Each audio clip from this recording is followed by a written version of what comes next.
Well, good afternoon, Tiger Bay, and welcome.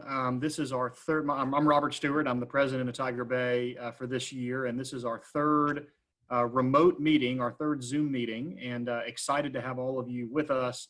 As has been our custom these last few, we are recording this, and so we will post it to our website, put it out on social media in the next couple of days, so that those who couldn't join us today will be able to watch it later. Really an exciting program today, and I'm going to hand it over to Nick Shannin in just a moment to introduce our panelists. But we're going to have a conversation about elections in the age of COVID and with what we face as a nation and as a world, looking ahead to August and November. For any of us who are involved in politics in any sort of way, are obviously interested about how that's going to run and what's going to happen and what's going to change. And so we have the three best supervisor of elections in Florida with us today. And I will hand it over to Nick to make the introductions. Remember, in the chat column, if you have questions, first rule, you must be a Tiger Bay member to ask a question. And Woody Rodriguez from our board will be helping cull those questions in the moments ahead and ask those when we get to the time for member questions. So if you've got questions, put them in the chat bar, and Greg and Woody will be looking at those. So with that, Nick, take it away. Fantastic. Thank you, President Robert. And again, a huge thank you to our three panelists. I concur with his statement. They are the best supervisors in all the land, and we are thrilled to have them all come join us. I will start with from newest to oldest. We've got from Seminole County, Christopher Anderson. Chris had the luck to get appointed just in time to make his first set of elections, not only a massive presidential election cycle, but the COVID election cycle. So Chris, thank you so much for jumping in with both feet. You ramped up quickly, and we're very pleased to have you as part of our panel. All right, and then our neighbors to the south in Osceola County. I have some bias here as well. I am a proud Osceola High graduate, and I went to high school with Mary Jane Arrington's daughter, Amy. She has been supervisor in Osceola County since 2008, has weathered many storms, but has only had one set of elections where she had to sit for hours in a deposition. So we'll get to that later. She did wonderfully at it, but Mary Jane Arrington, thank you and welcome. Thank you. And then last but certainly not least, the supervisor of elections in Orange County since the Hayes-Tilden election in 1872, I think. The amazing, the incomparable Bill Cowles. I say amazing and incomparable not just because he's my favorite client, but because he is the go-to standard that other supervisors ring on his cell phone, as you just heard, to get answers to their questions. So we're very pleased to have him be able to answer our questions here today. So Bill, thank you and welcome. Well, thank you. And then for full disclosure, I will point out that the moderator is on retainer to represent this office. And so if there's any legal challenges, send them to him. And also monitoring the Q&A is the former attorney for this office. And I resent the comment about from youngest to oldest, since you know that tomorrow is my birthday. And so thank you. Oh man, happy early birthday, man. I was gonna save that tidbit for the end, but indeed it is Bill Cowles' birthday tomorrow. So everyone join me wishing him a happy birthday. Happy birthday, Bill. What better birthday present than to get to be part of a panel and talk about all that's fun and different in elections. So with that, we'll jump right in. Because the reason for the summoning is that a new normal has befallen us. We're all familiar with the reason that things have gotten a little different for all of us in the era of social distancing, and the reason why we're having this meeting by Zoom is that this coronavirus has required all sorts of modifications to our daily life. We know that the coronavirus, well, it started well before it hit our shores, but once it did, it has made quite the impact. It started right before our presidential preference primary in March. So I'm going to start there and let the panel tell us what differences were made with the presidential preference primary procedures and what lessons we might have learned from that going forward. Since Chris is having some technical difficulties, we'll let Bill start us off on that. Well, I think the key thing for Central Florida and the 3 counties was that we were not impacted the same way that other counties in South Florida and Southeast Florida, Southwest and Southeast Florida were affected. We were able to conduct all 3 methods of voting, vote by mail, early voting, and election day with very little interruption. I think it was because of the fact that the virus was just starting. And again, one of the challenges for us was just getting supplies to be able to have them available for our poll workers or our early voting workers, because all the other major vendors and all are selling to bigger corporations and government agencies, and we couldn't get our hands on the stuff on it. So that was it. I would also say, and I think Mary Jane Arrington would agree, one of the things that helped us in the area of poll workers is the fact of our dependency on our Adopt a Precinct program. And I know several that are watching are active members of our Adopt a Precinct program, and that helped us keep poll workers. Great. Mary Jane, I'll let you you take them there.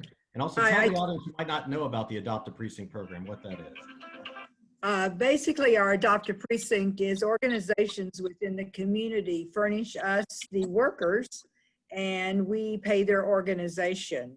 Bill and I both rely heavily on our Adopt a Precinct workers. We get a different type of election workers, and as Bill said, they were totally dependable in the presidential preference primary. We had in Osceola County very few polls out, and we also only lost 1 polling location. So we were blessed. We are seeing the problems coming up in the election, and we're trying to prepare. Great. I know that Orange County lost a couple and you lost 1. Obviously, senior centers or neighborhoods that are senior exclusive tended to be the types of sites that couldn't go forward. Chris, what experience did you have in Seminole County on that front? So we staff all 3 elections. We overstaff it. So even though we had call outs of approximately about 100 election workers, we were still able to have enough staffing to conduct the election. We didn't lose any polling locations. We don't have any polling or precincts that are located within ALFs. So that was a big plus for us. So we were able to maintain all of our precincts. We were able to staff them all. And although it was bare bones and we went through our alternates, we were still able to effectively deliver democracy. Fantastic. It's not overstaffing if you winded up needing them. Instead, it's That's just right. Very proper true. staffing. It was proper staff. Yeah, very true. I believe the military calls it strategic redundancy. And That's it. That is exactly it. All right. So we heard about 3 forms of voting, and Bill ran through them. I'm going to ask the panel to discuss those 3 forms of voting and what changes you collectively see for those different types of voting going forward. Since we started with Bill last, Mary Jane, I'll let you get first crack this time. You can pick any one of the 3 you'd like to talk about and let our audience know what your thoughts are. Okay. We are encouraging vote by mail in Osceola County for the next 2 elections. We think it is definitely the safest way for a voter to vote. And so we are encouraging people to vote by mail. In Osceola County, as in Orange, the current postage is paid by the Supervisor of Elections office. And in the presidential preference primary, over 50% of our voters voted by mail, and we're hoping to increase that percentage in the upcoming election. Also, early voting is always been very popular in the presidential election. So we're preparing also for a big early voting turnout in November. Gotcha. discussion that you just had about early voting versus vote by mail, you mentioned that over 50% went with vote by mail. Is that historically what you found, or is that a marked increase from prior elections? We have seen vote by mail increase steadily in every election since we started paying the postage in 2014. Voters, I think once they do it, they like it, and they continue to vote by mail. So we have seen that number increase from 30 to 40 to 45 and just continue to go up. Great. All right, tell you what, before we move on to the other types of voting, since we've already hit the vote by mail issue, there has been a recent, counter trend amongst a segment on Facebook, amongst other places. I'm going to move myself so you can see the Facebook message that got posted by one of my acquaintances, and I'd seen it elsewhere. It goes like this. Get me out of there. No to vote by mail. So my question to the panel is what are your thoughts on this issue of no to vote by mail, and how what message do you want to tell our audience to disseminate to all the people that they get to talk to about why vote by mail is important? Well, I'll take a stab at that. So in Seminole County, we came up with something called the choice is yours. No matter what method of voting someone chooses, we're going to make sure that it's safe and that it's ready to go. Because there's a segment of the population that will not vote by mail. They're going to come out no matter what the conditions are and vote early or on election day. We too promoted vote by mail. We sent out a countywide mailer. The mailer had a vote by mail request form attached to it. All 320,000 voters got it. We had a huge response from it. I've had people calling up, just, sending me letters saying, what a great idea. Thank you for doing it. And also I had a response from folks, as you can see from your Facebook message, that said no to vote by mail. That came on the heels of some comments that were made about it. But, here in the state of Florida, vote by mail has some pretty strong laws. And, in July of 2019, my colleagues Bill and Mary Jane will back me up on this. There were some changes that made things better for vote by mail. We send it out earlier. You can turn your cure affidavit 2 days after the election. There's time now for, the request is, 10 days out, but we have time to mail it, and they have time to get it back to us. So for us here in Seminole County, my canvassing board members who have served previously, they said, wow, these new changes are really great. They have reduced the amount of stuff that comes to the canvassing board. So vote by mail is really a great way to vote. It is the safest way to vote if you're having concerns about being in large groups. And something that everyone needs to kind of take into account, and this is going to be statewide, is that, each county has rules regarding occupancy in a room and the social distancing. If those rules still exist in July and August and in October and November of this year, we have to adhere to those rules. So we are working formulas right now to see, okay, how many people can we have inside this early voting location? And how do we social distance them? How do we make sure that they're doing the same outside of the building? We created a new position within the election board called a line coordinator. So we're going to have somebody that's just focused on making sure that everybody's social distancing, conducting that line in an orderly fashion. If there is any, we're going to try to make sure that there's not. We're looking forward to being able to keep an orderly fashion throughout all of our precincts. But, it just, it depends on what the world's going to look like. And all of us, all 67 of us, are making decisions right now today on what could possibly be. Great. Let me just add.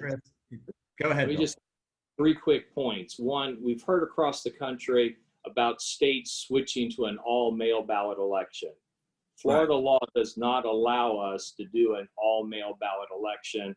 Current law says you can only do it for non-candidate issues. So we're not going to be to that point, and nor are any of us pushing for an all-mail ballot election.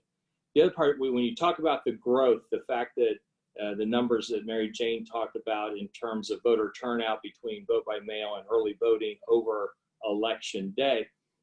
Part of that, I believe, is the fact that our community, the Central Florida community, is a service industry community. We don't work a traditional 8 to 5 Monday through Friday. We have all the parks, all the restaurants, all the retail, and people work different hours. And that's where the convenience of early voting and the convenience of a vote by mail ballot has continued to serve this area well for voting. Interestingly enough, there's a new survey that just came out this week, and Politico had a big write-up on it, and that is that over 80% of the people in the survey said that they look forward to keeping in-person voting, even if we have to go with the challenges that Chris mentioned. Thank you for that. And Mary Jane, I certainly would like to get your take on this as well, that we've had 2 votes so far for vote by mail is safe, fair, and effective. What say you? I believe it is safe and secure. And with the new laws that Chris mentioned, if you make a mistake, you forget to sign your ballot, then you have the opportunity to correct it. And we've really seen voters take part in doing that. So when Chris had mentioned the cure, that's what you're discussing there, the opportunity. Who wants to discuss that a little bit for our audience who might not be familiar with the issues that sometimes happen and the ability now for voters to fix that? Chris, go ahead.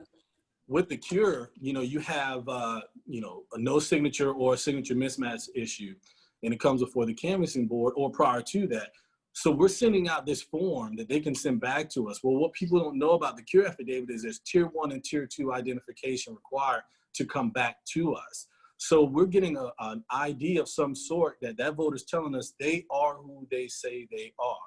So that is a huge plus. So folks that have this idea that there's some nefarious behavior in vote by mail, I tell people this very simply. When you go into Walmart, there is a level of integrity expected of you that you don't put something in your pocket and walk out. Now, Walmart put in some mitigation, right? They put in these detectors, they've got loss prevention, but that doesn't stop Walmart from servicing the 99% of the people that are doing the right thing. And that's the same thing with us. We are still going to service voters. We will go after those that decide to do nefarious things and act criminally. But 99% of the people are doing the right thing. And, I never believed that it was fair to punish those folks that, need this a matter of convenience. Bill hit the nail on the head. People like to vote by mail because it's a matter of convenience. I talked to one of my voters who, the husband works at night, the wife works during the day. They're, coming and going. They found that vote by mail was the best way for them to be able to exercise their constitutional right. So who are we to deny that? In Seminole County, early voting is the most popular method of voting. So we are okay to that. But, we're going to make sure that every gets a choice. Am I first? Oh.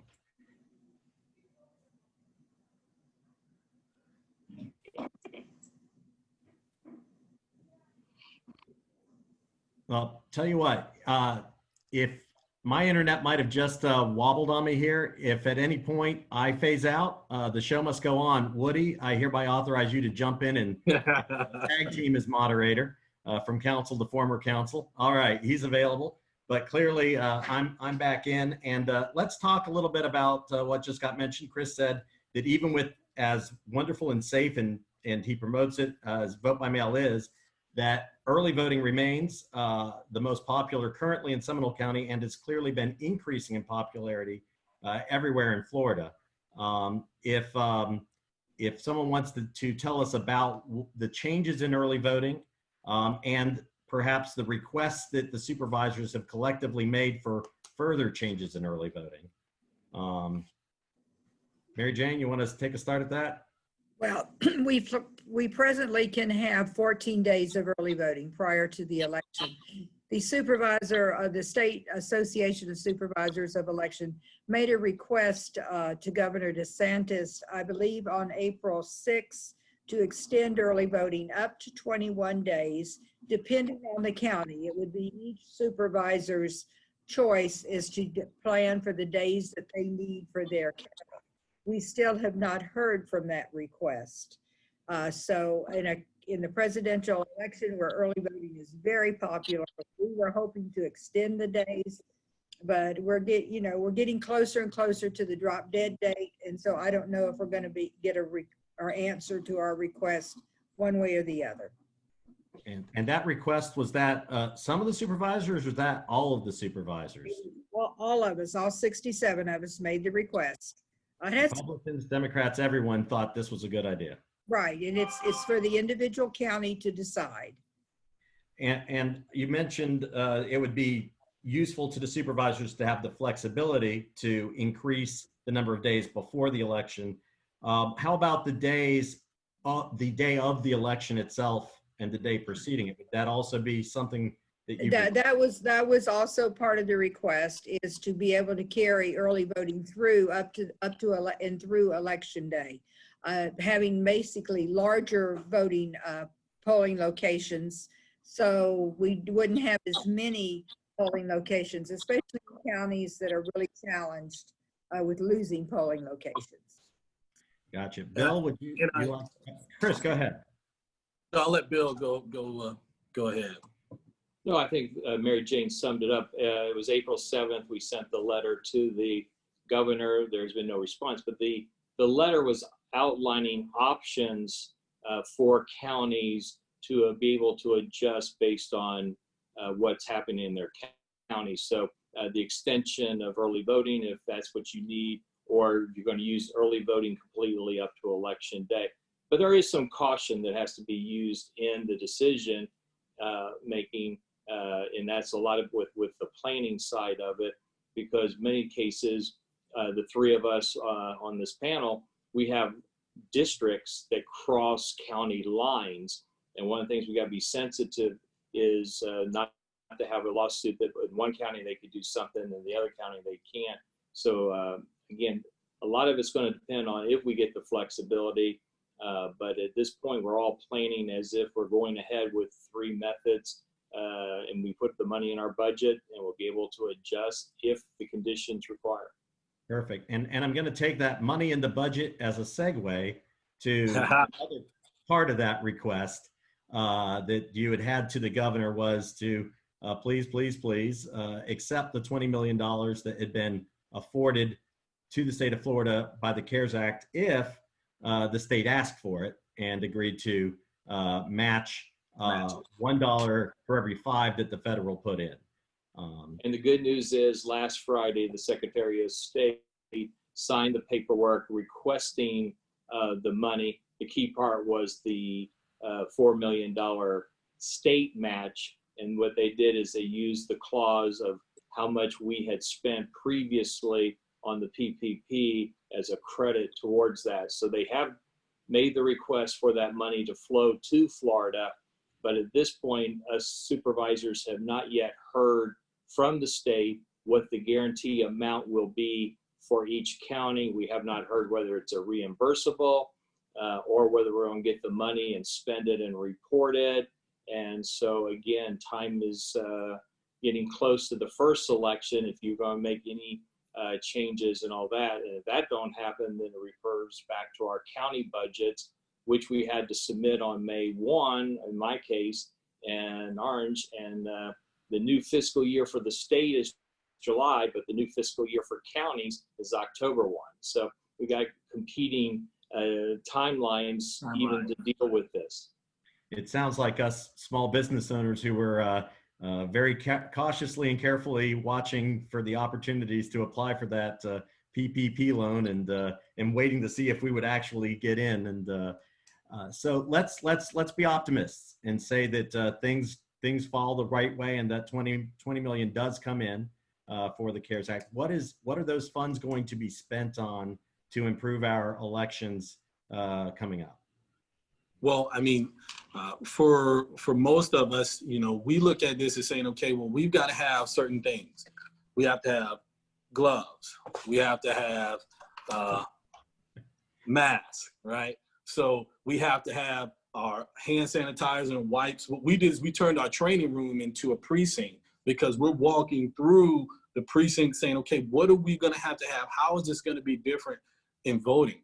And, you know, we have to go out and account for, in my case, almost 1,000 people we're going to have to outfit with this type of personal protective gear in order for them to feel comfortable enough to come out and work on election day and during early voting. One thing I do want to point out is we're looking for flexibility, because all 67 of us will tell you that every county has their own challenges.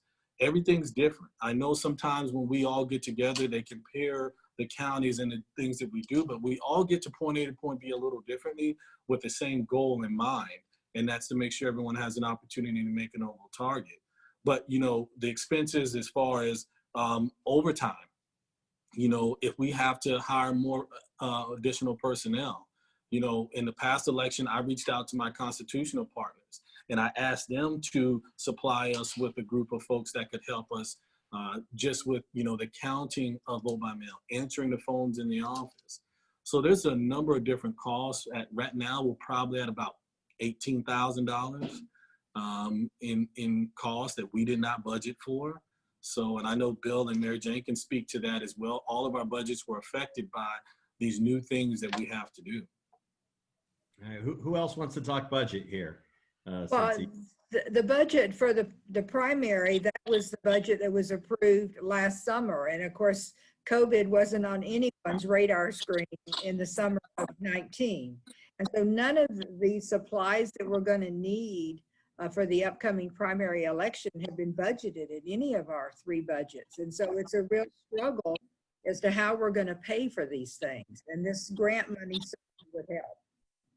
You know, the key thing too is the fact that we're not, you know, you talk about running the elections, but we've got to protect our voters. We've also got to protect our poll workers. And then you got the citizens that we interact with, you know, and so, you know, we didn't know, like Mary Jane said, a year ago when we built these budgets, but this grant money is going to have to help our main building. We're still closed to the public until Monday, June the 1st. But when public arrives, they're going to find that we put shields up on all of our counters. But also part of the grant money is to buy portable shields. So there'll be a shield in front of every poll worker on it. And the other part is to understand is when we go into election mode, the early voting sites are dictated to us by Florida law on where we can put an early voting site. And then on polling places, we can pick wherever we want. But again, we don't own any one of those buildings. And so when you talk about preparing those buildings and protecting the property that we're going to be renting for the day or the week or whatever the early voting period is, and protecting our voters and protecting our poll workers, you're going to see a much different situation because we're using chalk to mark the 6-foot mark outside the building. We're putting up the plexiglass for all of our poll workers, providing gloves and masks. And it's not just for the workers, it's for the voters who come and all.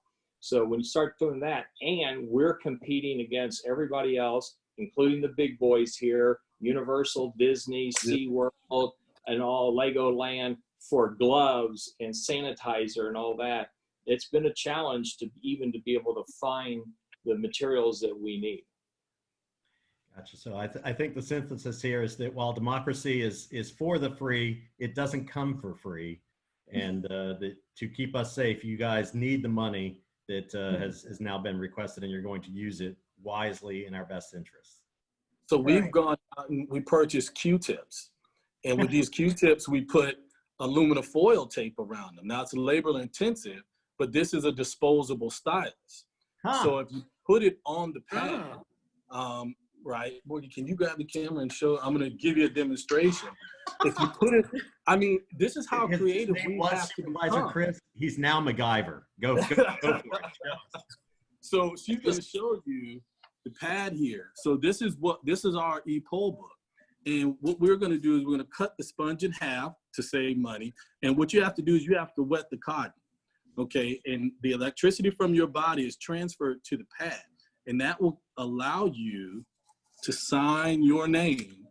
And this is disposable. So once the voter is done with it, no other voter will touch that, stylus. And the reason why we came up with that is because, and I don't know if Bill and Mary Jane received this feedback, but the voters were like, well, I touched the stylus. Did you wipe that off? And, they didn't understand, like, well, we weren't expecting to have to do any of that. Right. And, and then some voters brought up, well, the secrecy sleeve. Did you wipe that off? And we're like, we have enough wipes.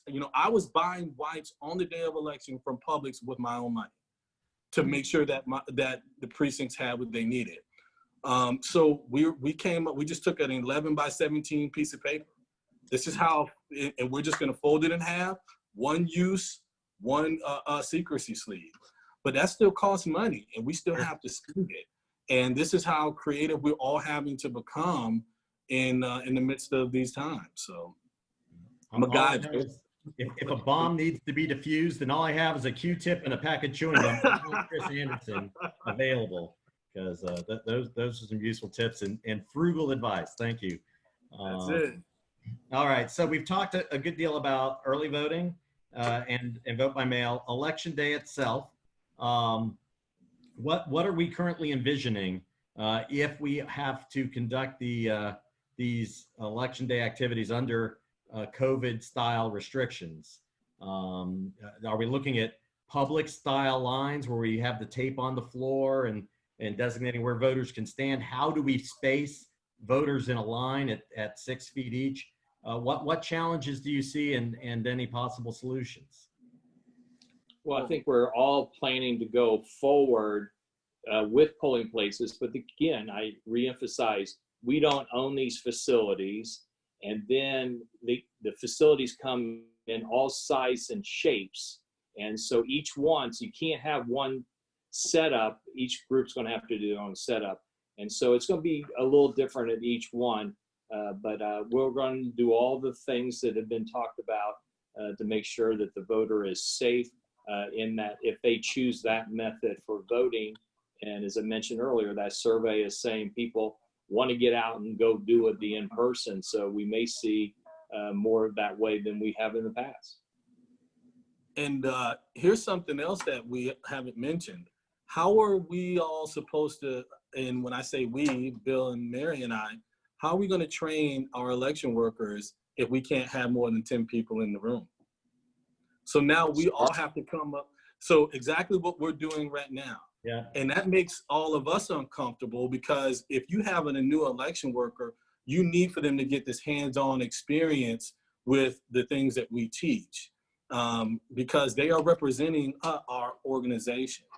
So, that is a challenge all to itself that we have to face prior to even putting on the election. So we're having to become creative with that as well, and figure out ways to train people remotely if need be, and maybe have staggered the times that they come in to get the hands-on training. But for those of us like Bill, he's a much larger county than Mary Jane and I.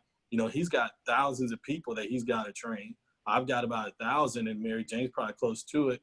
That's a lot of people to organize, to get them all in at certain times, and kind of teach them this new method of putting forth elections.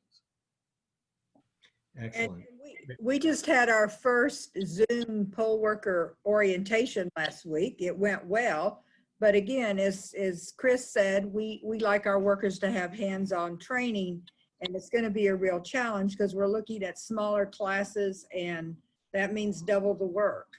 So yeah. How do we get this accomplished?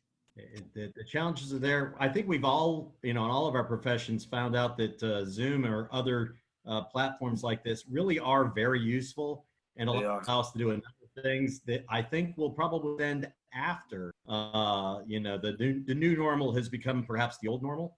But there are things that just can't be replicated, and hands-on training on how to work the tablet or actual voting, of course, are things that the challenges will continue. Before we turn to questions, and by the way, if members are out there who haven't asked questions, now's the time. Just click that Q&A button and send your question in, and my cohort, Woody, will be happy to filter through and choose the ones he likes the best. He'll choose good ones that give a good balance to our Tiger Bay flair, perhaps, and I look forward to those. But so if you've got questions, send them in so Woody can consider them. I'm going to turn briefly from the COVID type issues to the only non-COVID issue that's paramount, and that's Amendment 4. We know that there have been a number of issues across the state with implementation of Amendment 4, including a lawsuit. And I alluded at the beginning that our friend Mary Jane had the honor of sitting for a deposition early in that lawsuit to get the supervisor's perspective on how the supervisors could obtain information about people who seek to vote but aren't certain that they can do so. Mary Jane, if you would let us know what that experience was like and your thoughts on where we are currently with the Amendment 4 litigation. Well, right now we're waiting on a judge to rule, and we are not any place different than we were when this started. We still have no direction from the Division of Elections. There is no clearinghouse where we can go and get this information. What I have found is there have been poor record keeping in the past. Felonies can go back 40, 50 years. And there's just no place for us or the voter or the prospective voter to get this information. And it's a challenge. It is a challenge. Any like the question that came up during that litigation was, if a voter is allowed to vote if he cannot pay the fines, fees, or restitution, but it falls on the supervisor of elections to determine whether that voter is eligible or not eligible on that criteria. How are y'all, what are your thoughts on that, and how do you plan to react if that actually comes to be? Well, so I served on the board for the Amendment 4, and I was honored to do so. And the perspective was very clear. It's figuring out a way to implement it. And Mary Jane is right. A lot of the systems that are involved in the criminal justice field were not forward-facing and not set up to carry out this task. So a lot of IT work has to be done, because the clerk of court is where most of this stuff is housed, and they keep stuff for about 75 years. Well, the problem is that even though and as you well know, that the document says where you do A, B, and C, there's no receipts, right? So it doesn't say whether or not you did A, B, and C. It just says that that's what you're required to do. So now how do we go back and say these things were completed? The SOE, as far as the statute reads, for Amendment 4, we are the final determination. But, my perspective is clear. We follow the law. Whatever the law is at the time is what we will do. We don't turn anyone away if they feel as though their rights have been restored and they want to fill out a voter registration application, then they are encouraged to do so. But we are all just kind of waiting on that ruling. Yeah. Well, and I think birthday boy, you get the last word.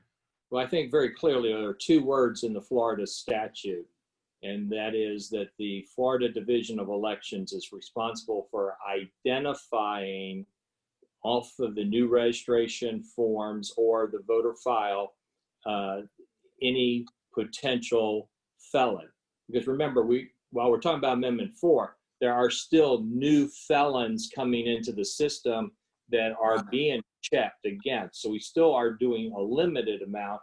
The big question on Amendment 4 is about the fines, fees, and restitution being paid.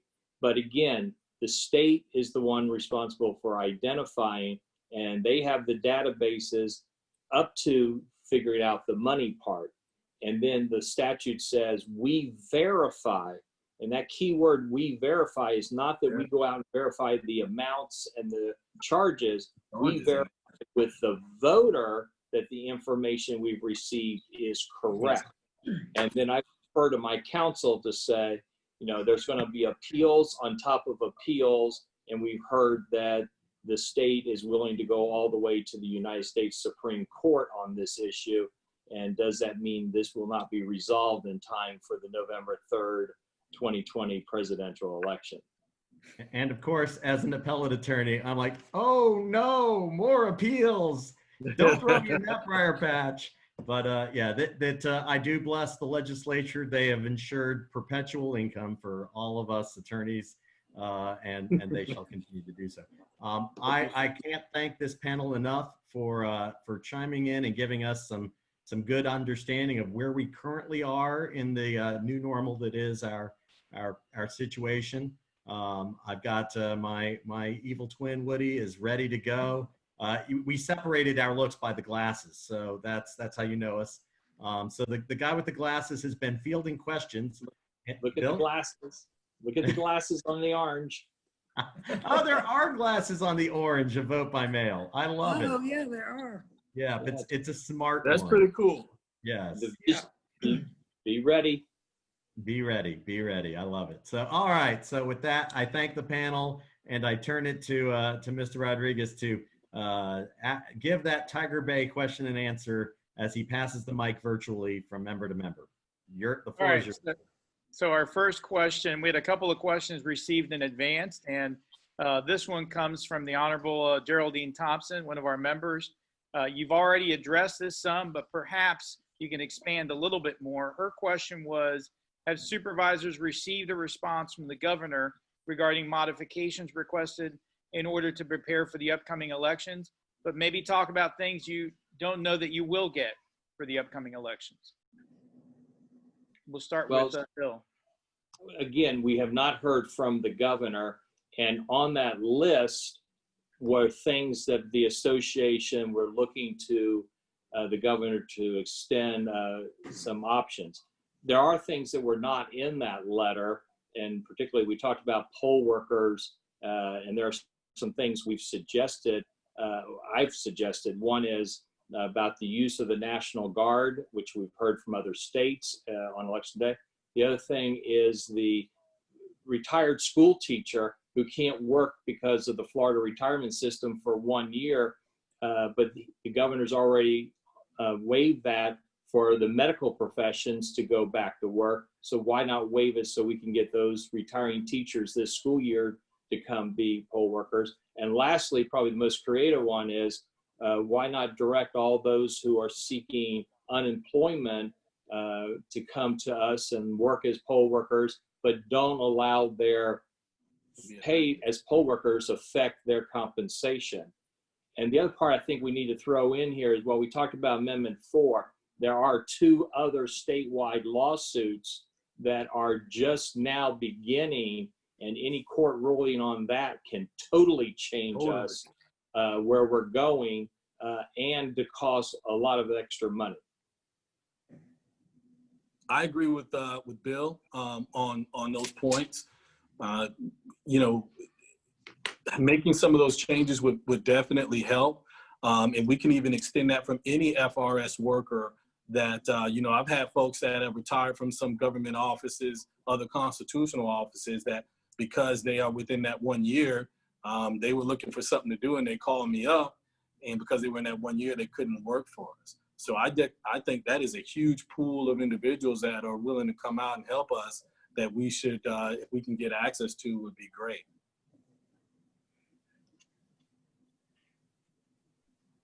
Mary Jane, anything to add to that, or?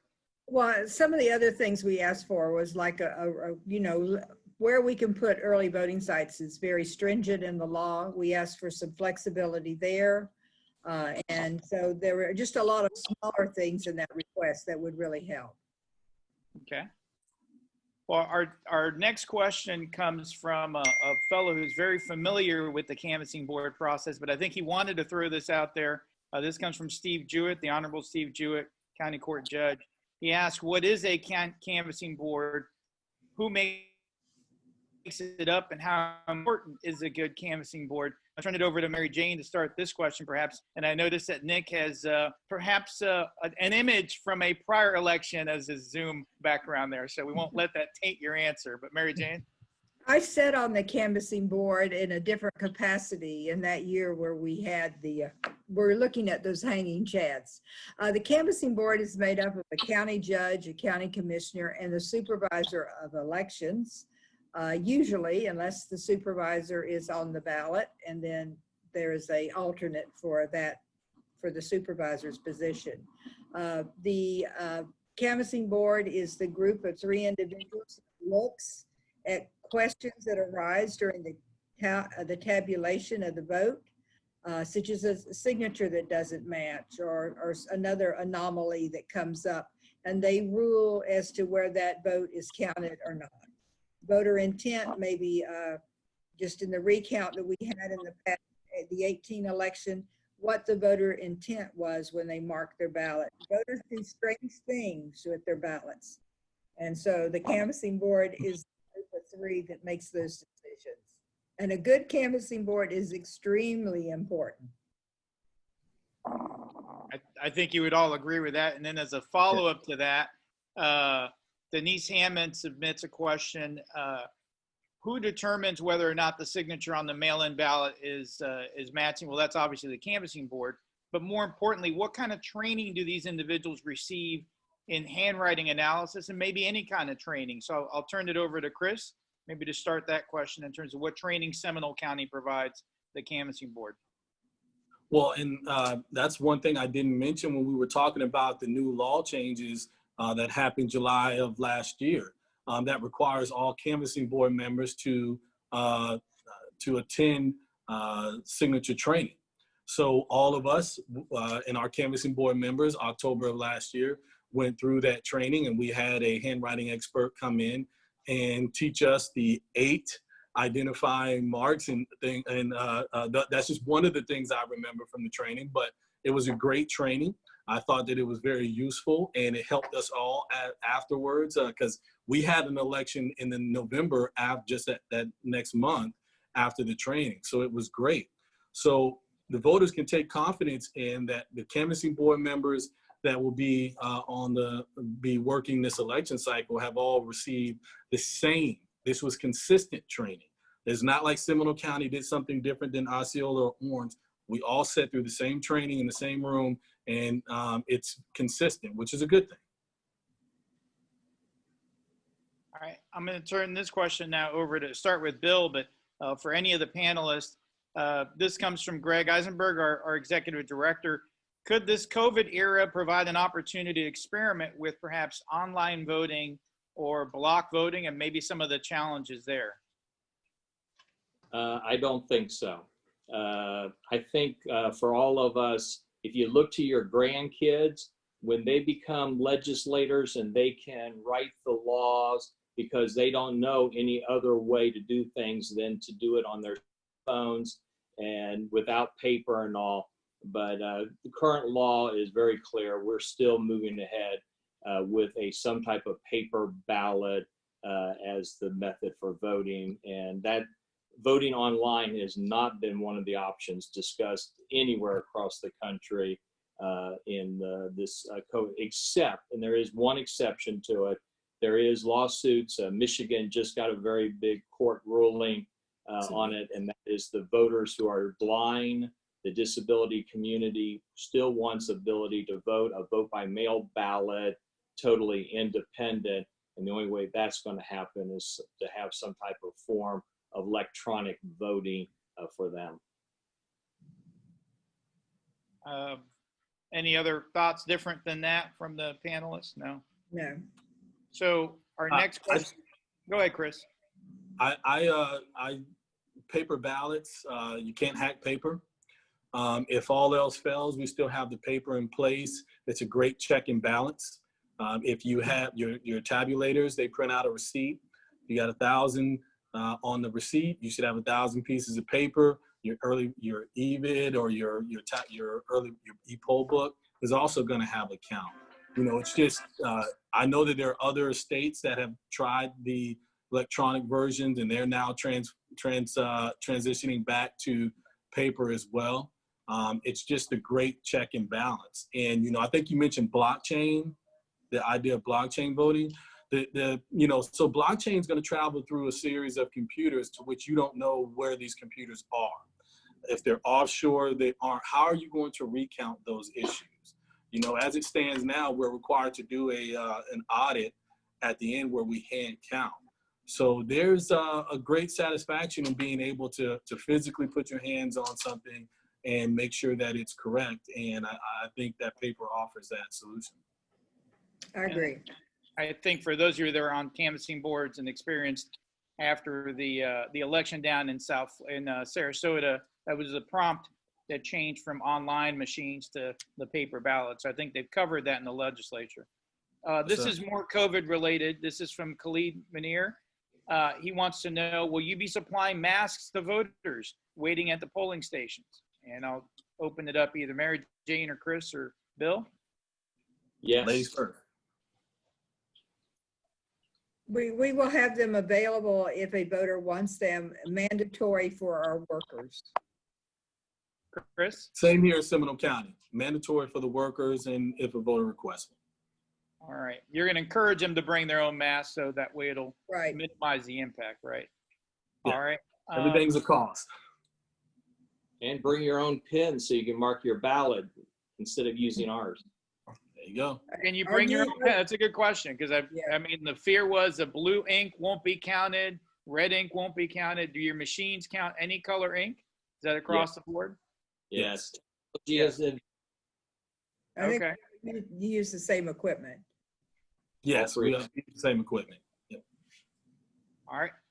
We got 2 questions left. Our next question comes from Joe Collada, who says, how challenging is it for all of you to keep calm after our president perhaps tweets theories about the election process? And open-ended question. Anyone that wants to jump in on this one, feel free to jump in. You know, I'll say, you know, the president has a different view. As a local official, we're here on the ground. You're not sure what the president is referring to. You know, I know the president successfully voted by mail here in the state of Florida, and we plan to be successful in the state of Florida with no matter what method of voting. In other states, they do things a little bit differently. My colleagues that have been doing this a little bit longer can maybe speak to that, but you know, the president has his views, but here in Seminole County, the choice is yours. Whichever method you choose, we're going to make sure that it's the safest one for you. And, you know, so the challenges have already been there. I think that's something that I pointed out in another Zoom that I did. Someone mentioned that, you know, we get this question all the time with vote by mail. I heard that you only count vote by mail if the race is close. Close. Right? So that's not the case in Florida. You know, in the state of Pennsylvania, their laws were such that if you didn't turn the ballot in by the Friday before the Tuesday before the election, they would only count the presidential race, right? They considered it late. So someone that was from Pennsylvania actually confirmed that in the group that I was speaking to. And then they found out in the state of Florida, vote by mail is the first vote that's counted. And it is counted in-house. So how secure is that? It's not going over any internet transmission or anything like that. So, you know, the challenges have always been there. I think the three of us do a good job of addressing them and making sure voters trust what we do. I think you're probably safe. Go ahead, Bill. I was just going to say, I think, you know, you look to us to be the election administrator. And one of the tough things is we have to be nonpartisan in our jobs, but unfortunately every 4 years we have to run on a partisan label. So a little bit, you know, we have to separate the election administrative side from the political process side of it, and it all gets decided on election day. Okay. Yeah. Great. And having worked with Bill and knowing the rest of you, I think the confidence is typically in the local officials, and regardless of what gets put out there in the internet, I think we trust in our local officials to do a good job. All right, our last question from Jane Wachell. With Florida being a big player in the 2020 elections, how has voter registration been going during this period? And what do you expect in terms of voter registration? And we'll start with Mary Jane and go around for all 3 counties. Well, it's been a little slower since we've had the COVID, quarantine. We're still getting voters registering, especially online. But once DMV is up and going, which is our biggest, I think we're going to see voters pick up. as we do in the presidential election. Again, the week of June 8th through June the 12th, from noon Monday to noon Friday, is the state qualifying period for state offices and for local offices. And I think after that, we're going to see the candidates then re-engaging and connecting with the voters. And then we're going to take from there and see the local, state, and national political parties get involved. The third-party voter registration organizations will be out there pounding for the voter registration and the vote by mail requests, all leading up to the November 3rd election. And again, it's all going to come down to the vote. And yes, Florida is the swing state in the whole process. We may have lost Chris there, but Chris, you ever? Oh, there you go. You use the Q-tip, Chris. Use the Q-tip. What Bill was referring to, candidates are calling, they're gearing up, they're ready to go. But Seminole County became like this dumping ground for voter registration. I mean, we got a ton, and it's because some of the folks that collect those apps, they live in our county, so they're like, okay, well, I'll just take them to Chris's office. So, but we did see a slow. Knocking on wood, a slow in those forms coming in because of COVID. But I definitely agree with Bill on that. It'll definitely ramp back up after qualifying. Excellent. I mean, to sum it up really is, I mean, look at the growth in Central Florida. And so every election we do is always going to be the largest one that we can do because our voter files will be larger and our community's larger. Very true. Well, I think that's a perfect end to the questions posed. Woody, thank you so much for subbing in as a question moderator. That was very helpful. So Woody can focus on the questions, and I could help the candidates here. All three of you, yes. And the UCF gets in there in that I've seen the other bugs go back and forth. Go nice. And Fred Kittinger, yes. That they all, just like we have the big three supervisors, we've got the big three schools represented here. Sorry, James didn't make it. So Mary Jane and I are both UCF Public Administration graduates. So you got two nights. Right. So we outnumber y'all. We're in trouble. We're in trouble. But the good news is, when it comes to elections, I think this session proved we're truly all on the same team. And that's the American team, and I'm proud to work both with you and for you. And on behalf of myself, Woody, and all of Tiger Bay, thanks to each of our three amazing supervisors of elections for sticking in there and doing it when the challenges are unexpected and tough, but the votes still get counted. So thank you all for what you do. Tiger Bay members, thank you all for attending and for your questions and participation. These virtual meetings have been well received, so you can expect more to come. Watch your emails for future meetings coming up, and we will let you know when the next one is. So with that, I again thank the panel. Thank you all, and wish you all a safe and wonderful Memorial Day weekend. Thank you. Thank you.